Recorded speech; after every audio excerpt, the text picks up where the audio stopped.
Webale nnyo webale ddala okubanga weekumidde ku mukutu gwennyini ogw'essigika IUFM.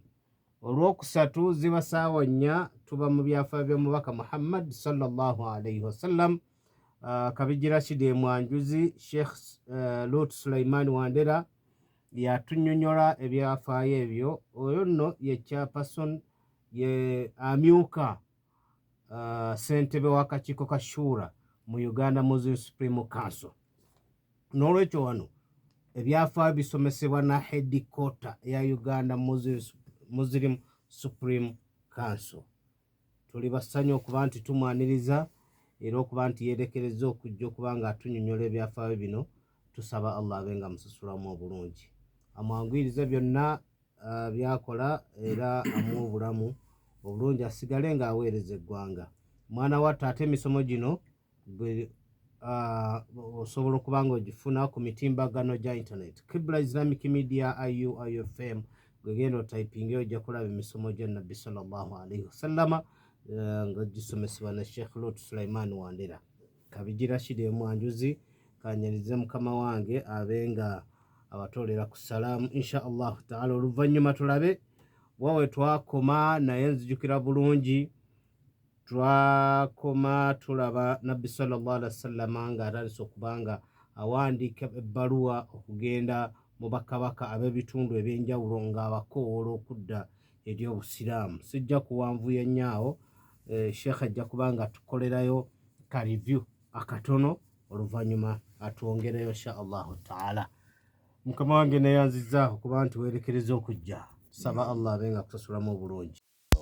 Tusimbuliraawo Sulhul Hudaybiya ewedde. Nabbi sallallahu alaihi wasallam tumulaba awandiikira bakabaka ab'enjawulo amabaluwa agabayita okujja mu busiraamu, naye nzijukiramu omu bamuyita Mukaikisi naye saamanya waawa. Si kanti saamanya wabula tojjukira waawa. Naam, alhamdulillah wassalatu wassalamu ala rasulillah sallallahu alayhi wasallam wa ala alihi wa sahbihi ajma'in, amma ba'd. Assalamu alaikum wa rahmatullahi wa barakatuh. Wa alaikum assalam wa rahmatullahi wa barakatuh. Leka twanirize abatuwuliriza abaffe mu lunaku luno olulungi olwokusatu olusoose mu mwezi gwa Shaaban. Naku z'omwezi ndowooza tuli mu 6 oba 5. Kitegeeza nti ebulayo ennaku 24 oba 23 tusiiba omwezi gwa Ramadan.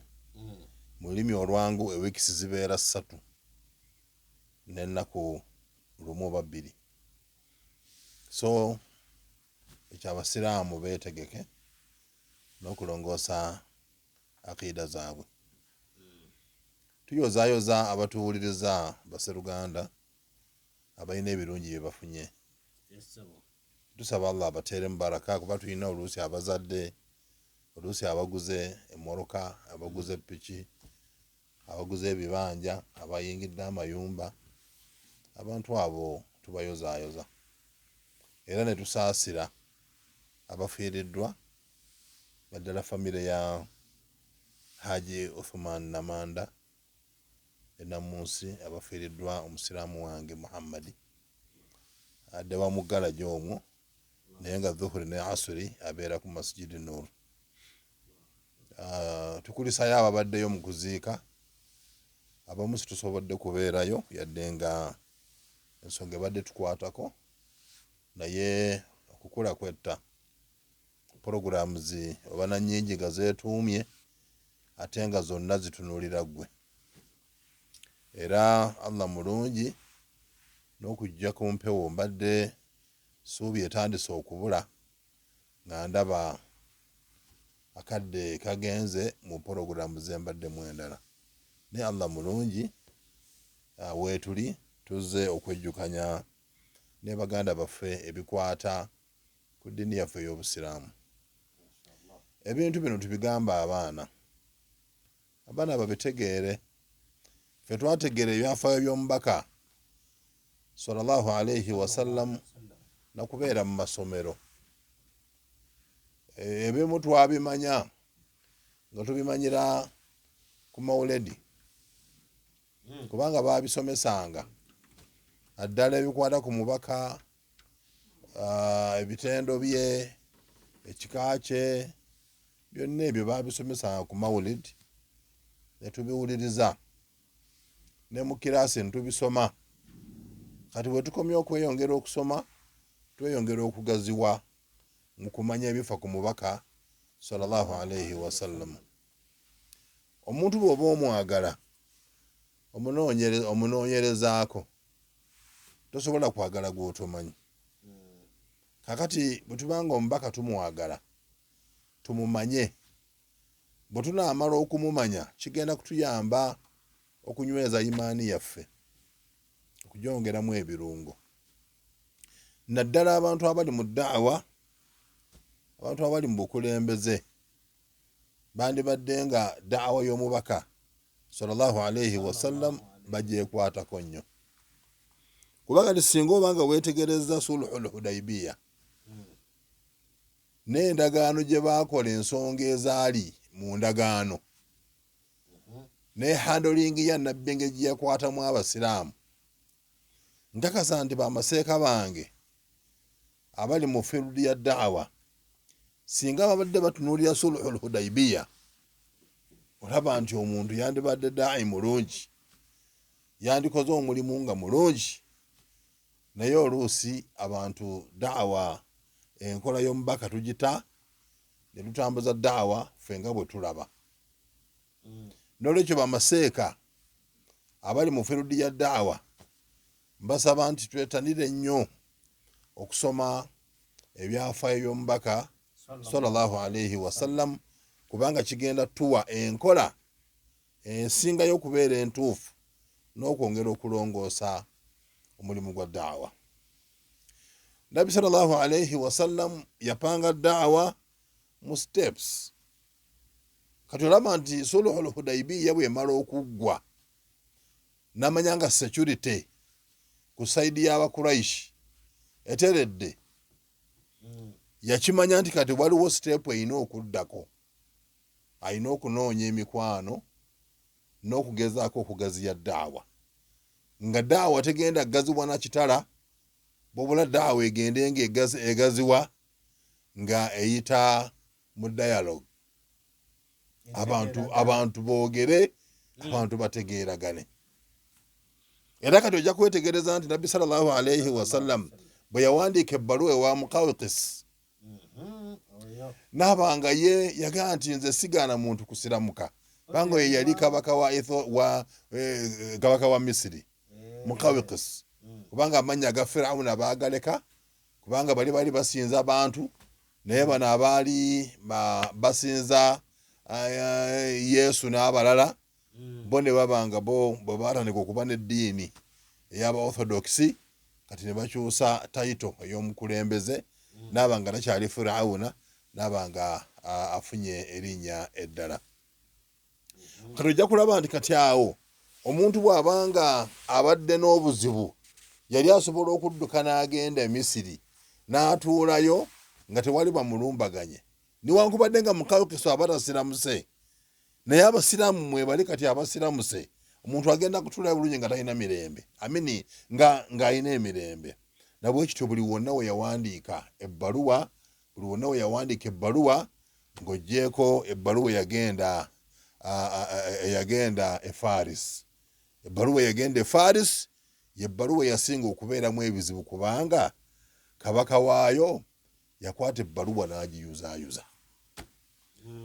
Herakili bw'amala okuyuzaayuza ebbaluwa n'emuviirako obukulembeze bwe okusaanawo olw'edduwa ya Nabi Muhammad sallallahu alayhi wasallam gye yamusabira n'agamba nti mazzaqa Allahu mulka. Oyo nga bw'ayuzaayuzizza ebbaluwa, Allah naye obukulembeze bwe abuyuzaayuzeemu.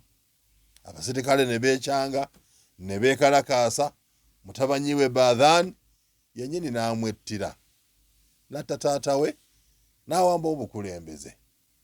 Era ebbaluwa gye zaalaga awo ewasinga okubeera obuzibu, bali obanga weetegereza Abyssinia, Ethiopia, Najashi yasiramuka n'abantu bonna abaali bamwetoolodde nabo ne basiramuka kubanga yayina arruhbaanu, yayina abasadodooti, yayina abakabona aba orthodox nga bali eyo.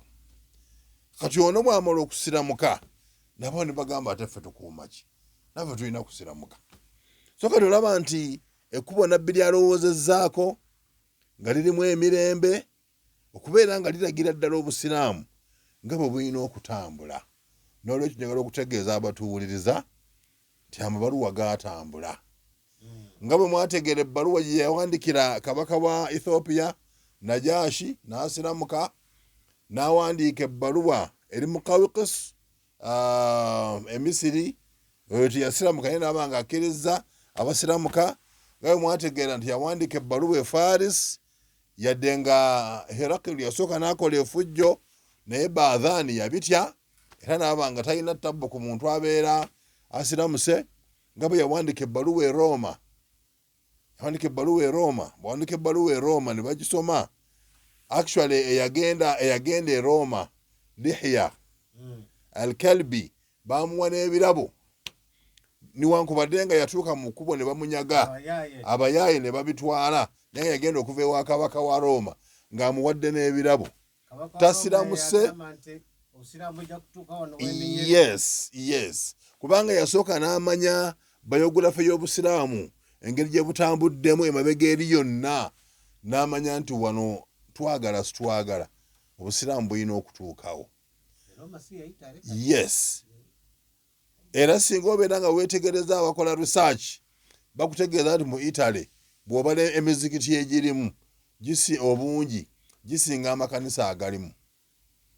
Yes, mu Italy. So kati obusiraamu tewali we butali, naye ng'obusiraamu buno okutambula bwayita mu khatawaat, mu mitendera. Nabbi n'abukwatira wano ne butambula. Ensi zonna eziri mu Buwarabu zaafuna amabaluwa. Nabbi sallallahu alayhi wasallam yawandika ebbaluwa e Damasika mu Syria, era ne bajyanukula n'owaayo n'asiramuka.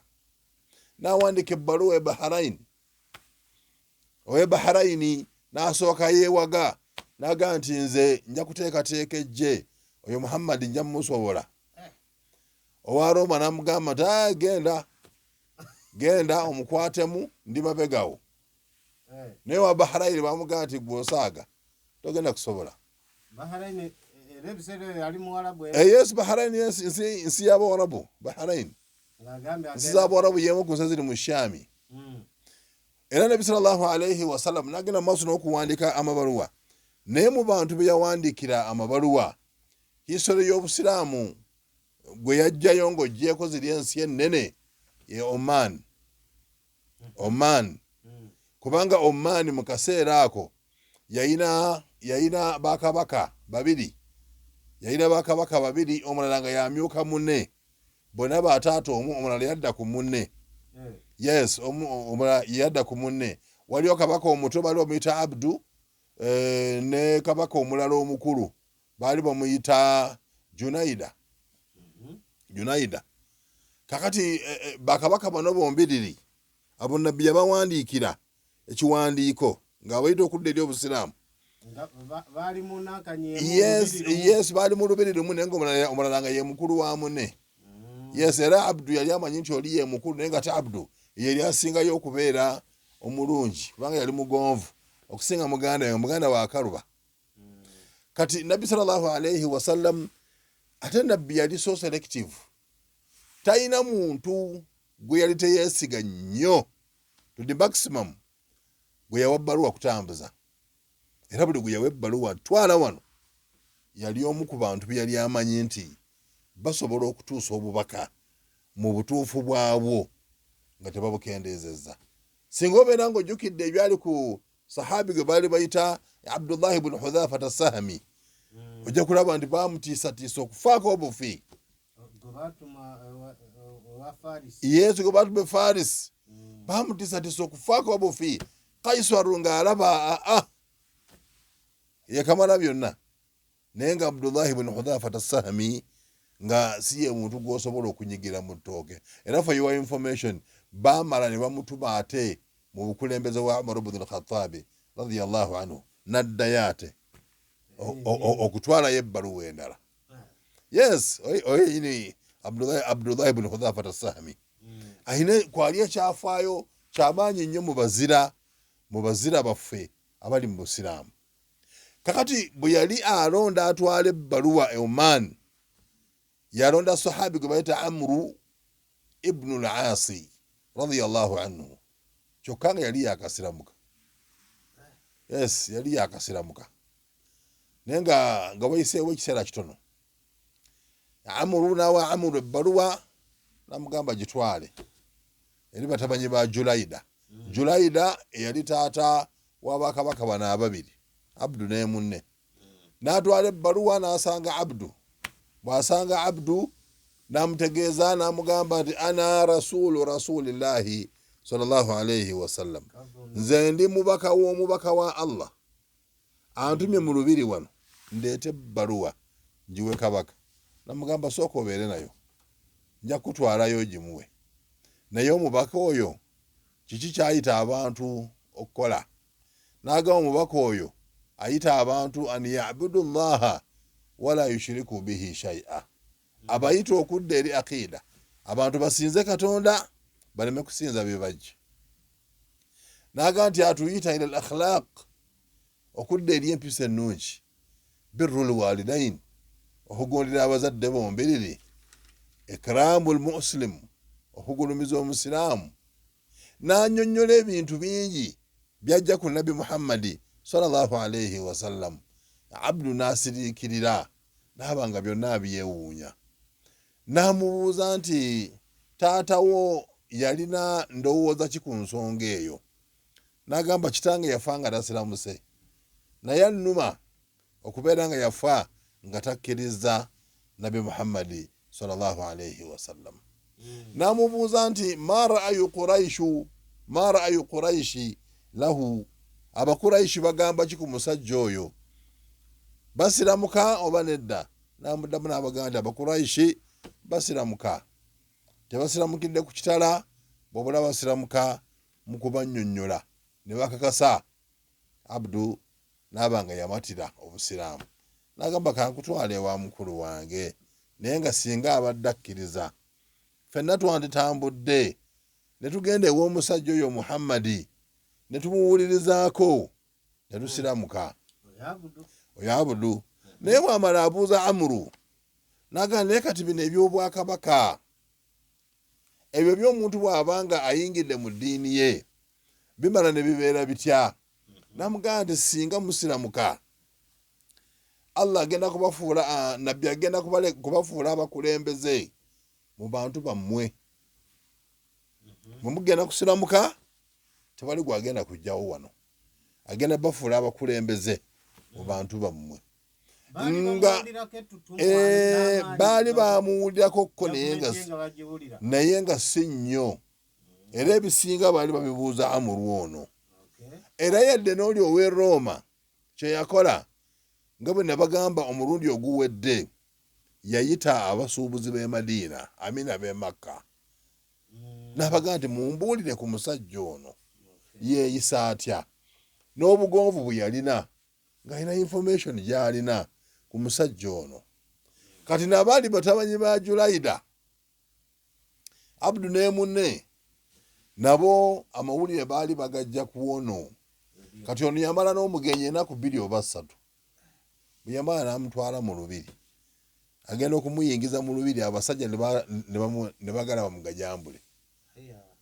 Naye nga gwe bagajambula nga si wa muzannyo, baagala bamuggyako ebbaluwa bagitwaleyo. N'abagamba nedda, Nabbi sallallahu alayhi wasallama yandagidde ebbaluwa ngimuwe mukono kwa mukono. N'agamba mumuleke ajje. N'agenda n'awaayo ebbaluwa. Era no bw'amala okusoma naye n'abuuza ebibuuzo ebimu ng'ono bwe yabuuzizza, naye nga Amr ibn al-As radiyallahu anhu nga waali abaanukula. Ne bamubuuza nti kati gwe wasiramuka ddi? naga nti nze nasiramuka ala Najashi, nasiramuka nga nsiramukira wa Najashi. Akati eyo gye namatirira ti obusiraamu ye ddiini. Ninsiramuka namubuuza nti ne Najashi, naga ne Najashi naye nasiramuka. Yes, nti olwo kati abali okumpi naga nti bonna bamugondera. Abasatodoti ne bakabona naga nti bonna bamugondera. Naga kiba kitegeeza nti omusajja ono bw'oba oyagadde okweyongera okubeera kabaka, okubeera omukulembeze, tasobola kasita gwe kusiramuka tayinza kuyingira mu bintu byo. Ekyo Amr ibn al-As n'akikoona mu sitampu naga nti kemusiramuka agenda balekera abantu bammwe mubakulembere, naye nga kyanaayagala ayagala mubajjeko sadaka nga mugijja kubagagga mummwe wano Oman, mugiwa abanaku aba Oman wano. Ne bamubuuza nti mahiya sadaqatu, sadaka eyo gy'ogamba yeeriwa? Actually bali bategeeza zakatul mal. N'atandika okubannyonnyola zakatul mal. Naga nti kati okwata engamiya n'ogiwa omunaku? Naga nti yes, okwata engamiya n'ogiwa omunaku ng'evudde ku mugagga n'ogiwa omunaku. Ndiyo saddaaka Allah yagissaawo omunaku asobole okubeera nti ayambibwa. Kati abantu abo ne babeera mu mbeera. Era Amuru yaliyo ekiseera Umaru yatuulirayo ddala n'asukka mu wiiki. Yes, bwe yamala n'addayo ew'omubaka sallallahu alayhi wasallam. Era kigambibwa nti abantu bano baamala ne basiramuka. Oman nebeeramu eddiini. So akati Nabbi sallallahu alayhi wasallam buli wonna we yasindika ebbaluwa ya Nabbi teyagenderamu awo, yabala neekomawo ng'ereese ebibala abantu basiramuse. N'oyo eyalina omutima ogukaluba nga tasiramuse, mutima gwatandika okugondamu ng'alaba nti Muhammad ono yandibaamu ensonga katweyina okubeera nga tukola research. Kati nabanga step ya Nabbi sallallahu alayhi wasallam ey'amabaluwa eyo yakola. Naye omuntu abeera ku bukulembeze naye ng'alina mukwano gwe omukulembeze mu nsi endala, tayinza yadde okumuwandiikira akabaluwa namugamba nti owaayo osiramuka ddi, tasobola kimugamba. Fe omuntu abeera ne mukwano gwe naye nga tasobola kumutuusaako daawa, tayinza kugamba nti owaayo gundi osiramuka ddi ng'obusiraamu bukunyumira. Yes, namuwandikira akabaluwa siramuka, namuyita mu busiraamu. Naye abantu beeyita mu bijjulo, mbaga genda mu ddiiru, naye bikukwatagana n'obusiraamu tebabirina. So Nabi Muhammad sallallahu alayhi wasallam eyo siteepu yagikola ng'eri omukulembeze wa dawula islamiya owa Islamic State. Teyakoma awo, yakimanya nti yalina abantu ba mirundi esatu abaali bamulwanyisa. Yalina Abakuraishi be baali ku front line, amaze okukola endagaano nabo. Bw'oba ogijjukira bagenda kumala emyaka 10 nga tewali lutalo, teri Mukuraishi anaalumba, naye nga wasigaddewo ekika ekyaba Banu Ghatafan. Banu Ghatafan nga bamaanyi, nga nabo essaawa yonna bali mu Buwarabu omwo, nga nabo essaawa yonna bakola obulumbaganyo obwabwe. Banu Ghatafan mu bantu abajja mu Ahzab baalimu. Abajja okulumba Madina baalimu. Si awo wokka, n'abajja mu Uhud Banu Ghatafan baalimu. Bw'oba ng'okyajjukira be beekandagga ne baddayo Banu Ghatafan ne bagamba nti ffe wano kati situlinaawo kigendererwa, ne baddayo. Abo Nabbi yasigalawo nga apanga byapanga naye ng'amanyi nti Banu Ghatafan weebali. Abalala abaali abalabe al-Yahud, Abayudaaya jukira nti abayudaaya abaava mu Madiina nabbi bwe yafulumya ba Banu Nadhir bagenda Khaybar. Kitundu kiri mu Saudi. Kitundu kiri mu Saudi. Bw'ova e Madiina otambula ndowooza odda bugwanjuba. Tambula odda bugwanjuba. Olugendo lwali luwanvu muuko kubanga batambulirawo nga bagendayo, batambulirawo olunaku lulamba. Olunaku lulamba lwe batambula. Baava e Makka ng'obudde bukyali, obudde ne buziba nga bali mu kkubo era ne batuukayo ekiro. Yes, ne bakampinga obudde nga bukya ne batandika olutalo. Kaakati Nabbi sallallahu alayhi wa sallam abayudaaya ng'abamanyi balabe, akati n'atandika okweteekateeka. Nabbi bw'atandika okweteekateeka, jjukira nti ava e Hudaybiya Dhulqaada ne wayitawo Dhulhijja, omwaka ne guggwaako, n'ayingira Muharram. Bw'ayingira Muharram n'agaali kati Khaybar. Kati Khaybari ne bajja babawa amawulire ne babaga nti abantu b'e Khaybari mwetegeke, Muhammad yalinywako nammwe kyayi, mwetegeke. Abantu abo okweteekateeka ne bawandiikira ba Banu Ghatafan ne babagamba nti Muhammad yatulumba, any time from now muveeyo mujje mutuyambe. Abakuraishi tebakyasobola kuvaayo kubanga bakola endagaano. Khaybar we wali abayudaaya. Buli nabbi gwe lyafuumuula e Madiina agenda Khaybar. Buli gwafuumuula e Madiina agenda Khaybar. Exactly. Kati baali basinziira e Khaybar ne balyoka bapanga pulaani zaabwe ez'okwagala obusiraamu mu Madiina. Ne Nabbi sallallahu alayhi wa sallam aveewo bamuwummule. Abantu bano bwe batuuka e Khaybar bakimanya nti waliwo olutalo olugenda okubeerawo Kafungulankete. Era kye baakola ne beeteekateeka. Waliwo kye bayita Husuun. Husuun ozimba ekifo n'okiteekateeka nga teriyo omuntu akiyingira. Saaka ekikomera nga kiwanvu, kikomera n'osaaka amacupa, munda omwo n'ossaamu abakuumi, ebeera Husuun. Exactly. Kati abayudaaya beeteekateeka nga Hamasi bwe yeetegeka, nga yeeteekateekera Isirayiri. Nabali beetegeka ab'e Khaybari ne baba ne Husuun 8. Ebikomera ebisenge mwe beekuumira nga teriyo omuntu asobola kubatuukako. 8 of them. Nkola yava dda. Abarabu bapanze ba lutalo tebitandikire ku Hamasi bokka, kubanga Hamasi mu kusooka Isirayiri yali erabanga egenda kumenya Jinja ekkalu, naye baba bagenze mu myezi bafukamiza n'ejjanaawu n'akaaba amaziga ng'abawambe akubye Palestine naye ng'abawambe baanoonya tabalaba. Kati Hamasi agambye tulinayo 2, tugenda bawaako 2, waliwo omu tugenda bawaako omu, katupelageko no ku vidiyo ne bakookonya.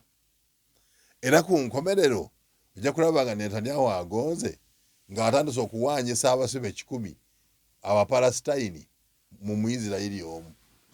Kigenda kubaawo 10 kijja ne baleeta omu, 10 ne kijja ne baleeta omu. Awo si bwe njagadde. Naye ng'abantu b'e Khaybari baali beetegese, abayudaaya, kubanga Husuuni ezo baalina ebyokulwanyisa nga bimala. Waliwo n'ebyokulwanyisa bye baalina nga Nabbi okuva batandika olutalo baali tebabikozesangako, kubanga mwalimu baalina mu bintu bye baali bakoze waliwo kye bayita mu Luwarabu Almanjaniq. Almanjaniq kyekyuma ekyali kikasuka envuumuulo okugamba yenvuumuulo manjaniq wano envuumuulo yaffe eri loko basala ffe twasalanga ebyayi omala okusala ekyayi n'okizinga bulungi n'oteekamu ejjinja n'owuuba ng'omala n'olita naye bwe likusanga bakunyumiza enkeera tiryakukubye mukyenyi. Kaakati bano manjaniq balina sayansi gwe baali bongeddemu nga balina engeri gye bategamu ebyuma byabwe ne bassaamu amayinja ne bagawuuba ne bagawuuba ne bagawuuba ne bagata ne gakola olutalo. Balina manjaniq. Bwe nabadde nsoma mu kitabu ekimu nasanze nga balina kye bayita dabbabaati. Dabbabaati ebeera tanka, zibeera tanks. Naye njagadde neeyongera okulaba tanka zaabwe zaali zifaanana zitya, naye nga kiyinza okubeera nti balina ebintu bye baali bakoze nga basobola okussaamu amayinja oba ne bassaamu ebyokulwanyisa ebirala ne babiyiringula ne bigenda bikola olutalo nga bye batuumye dabbabaati tanks. Abantu bano baali balwanyi balungi, Abayudaaya. Nabbi sallallahu alayhi wasallam ava e Madiina atambula agenda n'abantu omutwalo gumu e Khaybar. Be balwanyi bye yatambula nabo omutwalo gumu. Yaddira bano 1,600 abaali ku Suluhul Hudaybiya n'akunga abalala n'abongerako n'aweza omutwalo mulamba. Abantu omutwalo babeera bangi, n'atambula n'abantu omutwalo mulamba n'ayingira ettaka lya Khaybar. Nabbi sallallahu alayhi wasallam bw'ayingira ettaka lya Khaybar, bwe yakizuula nti kati ettaka aliyingiddemu, n'alagira abasahaba be yalina bayimirire, n'atandika okusaba edduwa. Ayi Allah, gwe Katonda ow'amagulu omusanvu n'ebirimu byonna, era gwe Allah gw'omulezi w'ensi, ensi zonna omusanvu n'ebirimu byonna. Tukusaba ebirungi ebiri mu Khaybar obituwe. Tukusaba otutaasa ebizibu ebiri mu Khaybar. Nabbi bwe baamala ne bagenda n'abagandika tukampinge wano, ne bakampinga. Ne waddawo ekikolwa ng'ekyali e Madiina. Sahabi n'amubuuza nti ya Rasulallah, awantu wano wootutadde, Allah yakulagidde otuteekewo oba okikoze mu ngeri yakuyiiya lutalo? N'agamba nkikoze bukozi. Sahabi n'amugamba nti nedda,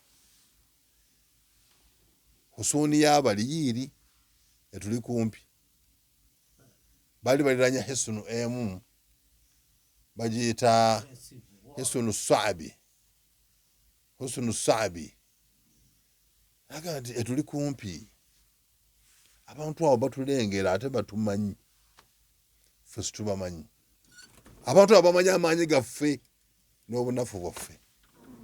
Abantu abo balina obusaale, bo basobola okuba obusaale ne bututuukako, naye ffe bwe tunaakuba tebugenda batuukako olw'ekikomere ekiriwo. N'amugamba ya Rasulallah, twandikyusizza ekifo ne tuva mu tageti y'abasajja tunoonya awalala.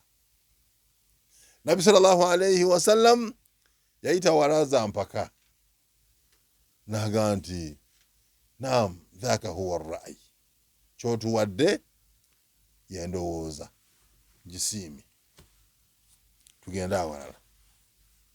Wallahi abasajja baali bagenda kukuba basahaba olukuba, kubanga ebisenge ebyo balina engeri gye babidizayininga ng'asobola okwekweka eno n'asika akasaale mu kadirisa akatono ne kakuba omuntu bw'amala n'avaawo. Kakati gwe n'obula wogenda okutandiikira. Bw'abagamba okuvaawo ne badda mu kifo ekirala, era ekifo kye baalimu kyali so strategic. Enkambi eri nga bagivuddeko, kati bali ku nkambi endala, eyo baagitunuulira nga bagisobola obudde okugenda okukya nga bagirina. Nabbi sallallahu alayhi wasallam ekiro bwe yali apanga olutalo n'agamba nti enkya ngenda kukwasa omusajja bendera agenda okukulembera olutalo luno. Allah agenda kutuwa nusura ku mukono gwe. Naye omusajja gwe ngenda okulonda agenda kubeera nga yuhibbuhu Allahu wa rasuluhu, omubaka amwagala ne Allah nga naye amwagala. N'omusajja gwe ngenda okulonda naye anaaba abaagala. Omuwandiisi w'ebitabo agamba nti basahaba bonna baasula emitima gikuba, buli omu yatamana law yakunu huwa, yeegomba nti singa mbadde nze.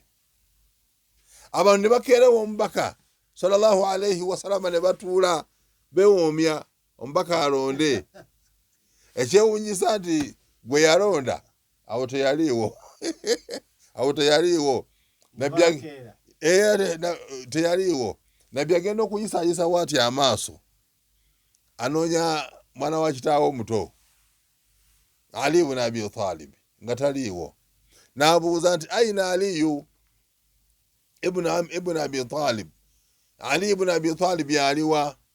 Bamugamba nti yeebase, innahu yashku min waj'i al-aynayn, ayina complaini amaaso gamuluma. Nabbi n'agamba nti mumundeetere. Ne baleeta. Nabbi sallallahu alayhi wasallam n'awanda obulusu ku mukono gwe n'asiimula mu maaso. Omuwandiisi w'ekitabo agamba nti fabaria Aliyu ibn Abi Talib, Aliyi n'awona amaaso kaannahu lam yakun lahu shay, n'abeera nga atalina kimuluma kyonna. Bwe yambala Nabbi sallallahu alayhi wasallam n'amukwasa bendera.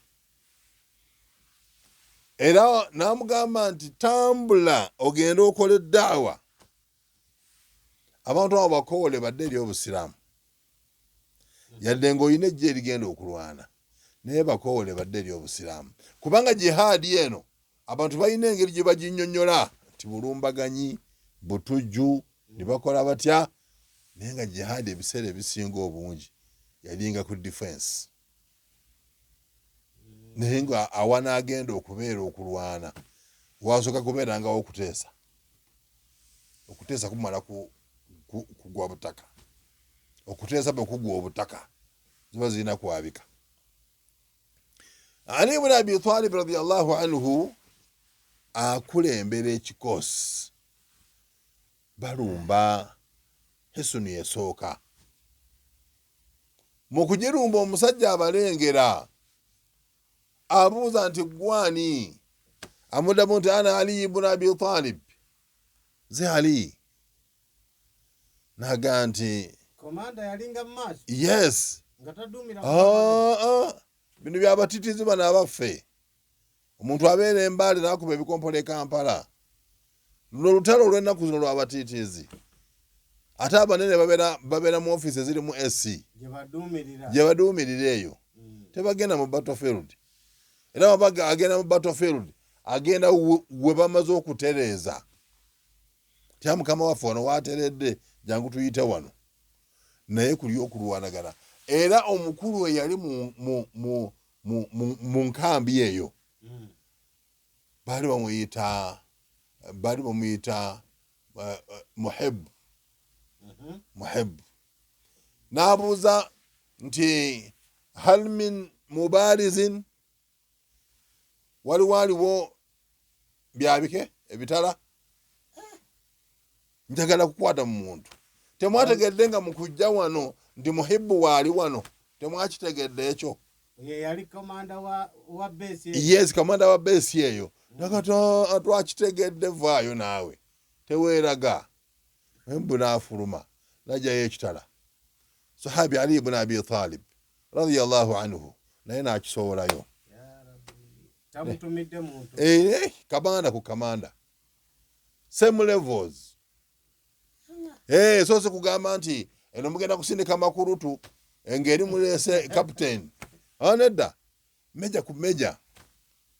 field marshal zabike ne bakubagana ne zaabika agenda okugira wadi nga bamusonjodde muhibu bamutta Ali ibn Abi Talib yayina muganda we nga bamuyita Yasir bwe baserabidde muhibu nga ina muganda Yasir muhibu bwamala okugwa nga te Yasir yavaayo agata nange ahona kama ni barizoni waliwo asobola okulina ekika mu maaso mumu abali awo teriyo yakuuma ku mwanukula sahabi gweta Zubair naga nti ubarizuhu ya ubarizuhu nzono mumumpe Zubairi naayitawo Zubairi bwayitawo mu lutalo olwo mwalimu maama we balomera Sofiya mama wa Zubairi Sofiya n'abuuza Ali nti omwana wange tebamutte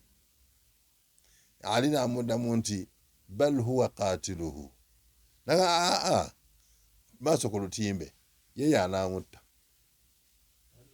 era Zubairi yenno baana nawala mmeka nga yamumaze dda golo 2-0 ate dakika ziweddeyo 9 soka kati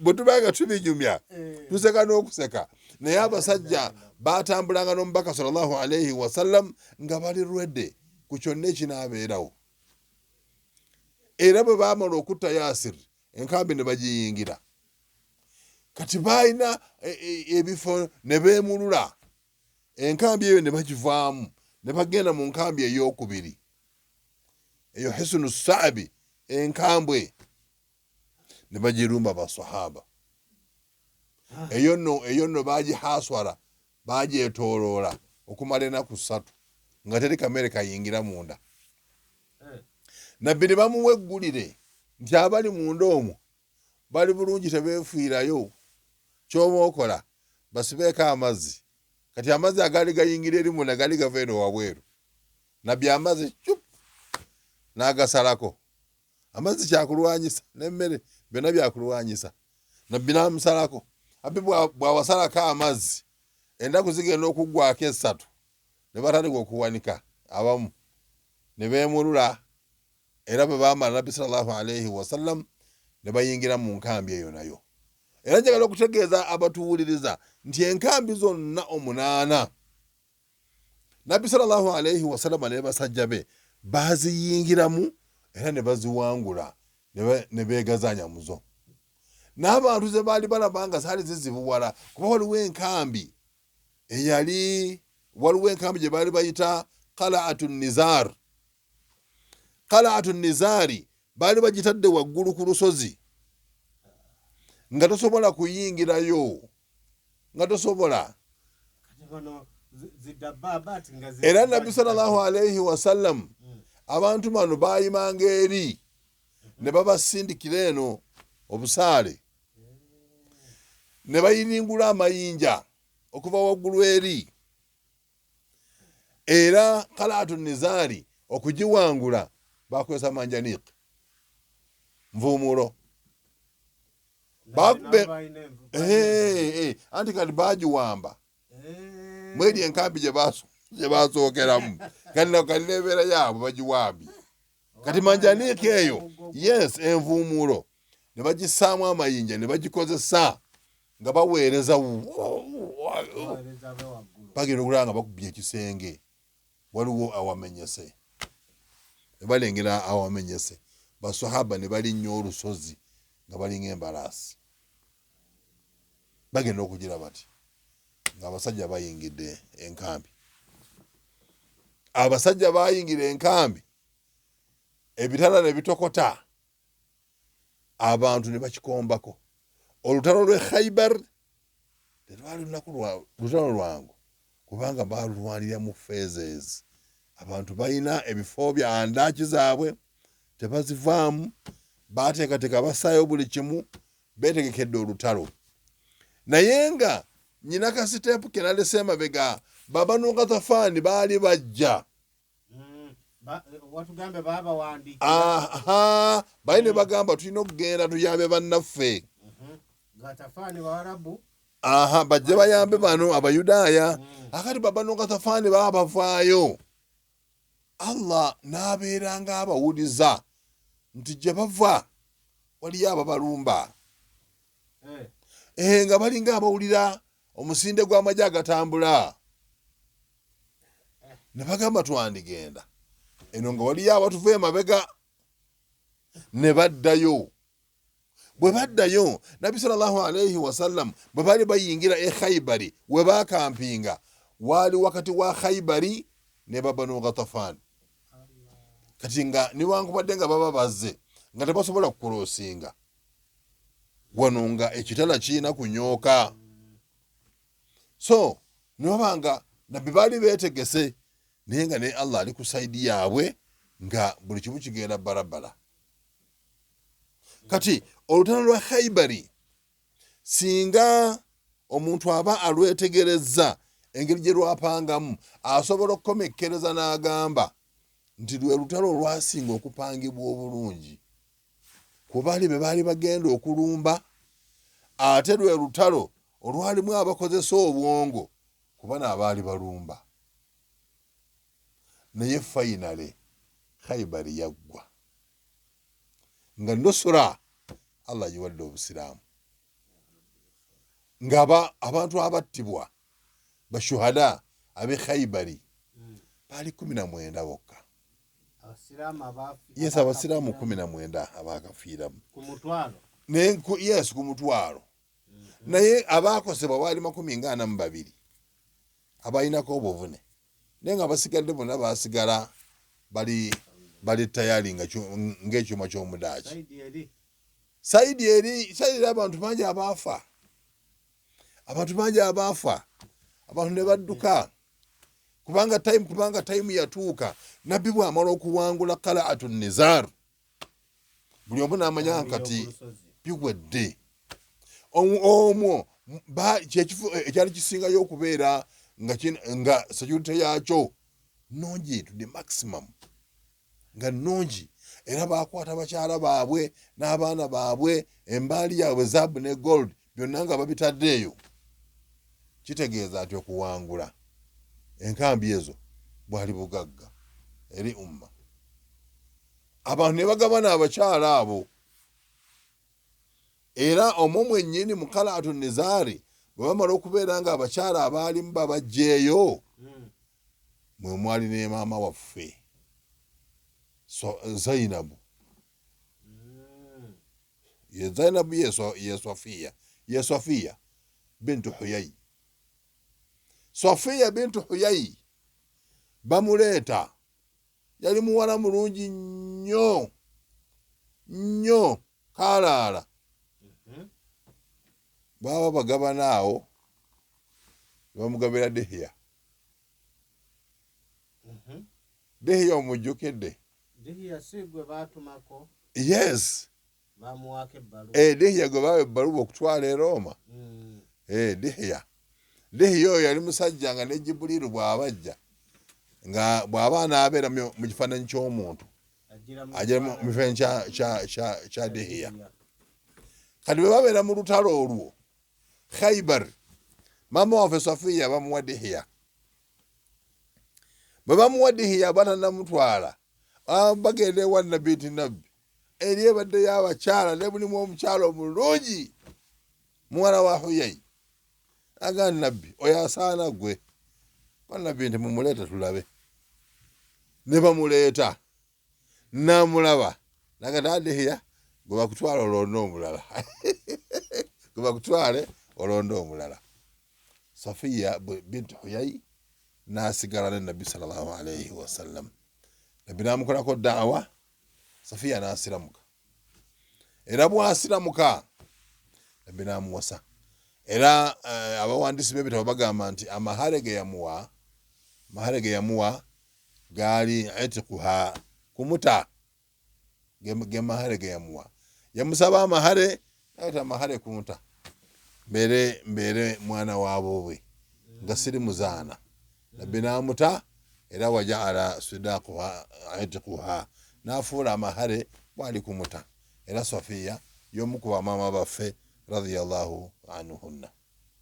Nolwekyo Khaybar bwebanga yokka ebadde yakunyumya yokka ebayitaga essaawa nga 5 n'onyumya Khaybari naye tusuubira nti ebisigadde ku Khaybar kasita tukyali balamu, saba Allah atwongere obulamu tubitetenkanye olwokusala olunaddako, kubanga nabbi bamuwa obutwa mu nyama y'embuzi Khaybari n'ebirala bingi bye tujja okwongerako olwokusala. Yes, nga tebanavaayo nabbi bamuwa akatwa. Tolowooza nti pakuli zitandise essaawa eno okubeeramu obutwa. Nabbi bamutega obutwa era nga essaawa eno osoboka bigi pakuli noze batulangiranga edda nti bayimaamu balya pakuli. Kati twatandika pakuli okuzigaana, era kati bw'okola omukolo tujja ku mukolo naye olumala buli omu n'asimbula emmoroka n'agenda, pakuli ezisigala awo. Era kati ku mukolo ogiraba oti ne weebuzaabuza emmere yaabo lyabasimbye layini eri, naawe n'ofuna ku sowaani yeeyo eya pulasitiika, naawe n'otuula n'olya kamereko bulungi. Dani okukuuma eri egenda okubeera mu zidishi z'Abamisiri. Ogenda kukuuma eri bagireete nga bagikoze Zainabu muwala wa Harithi gye yali akoze Nabbi sallallahu alayhi wasallam, era bamala ne bamutta. Kubanga waliwo sahabi Bishiru bambi yali ennyama olw'obutwa obwalimu n'afa. Naye ebyo katubikuume olwokusatu olujja inshallah taala. Wabarakallahu fikum. Ya Rabbi. Kyenda busatu katonyezeemu ayo ayefema muwulize omulungi. Khaybar tukyaliyo tetunavaayo, tujja kubanga ko inshallah taala omulundi oguddako. Njagala okutegeeza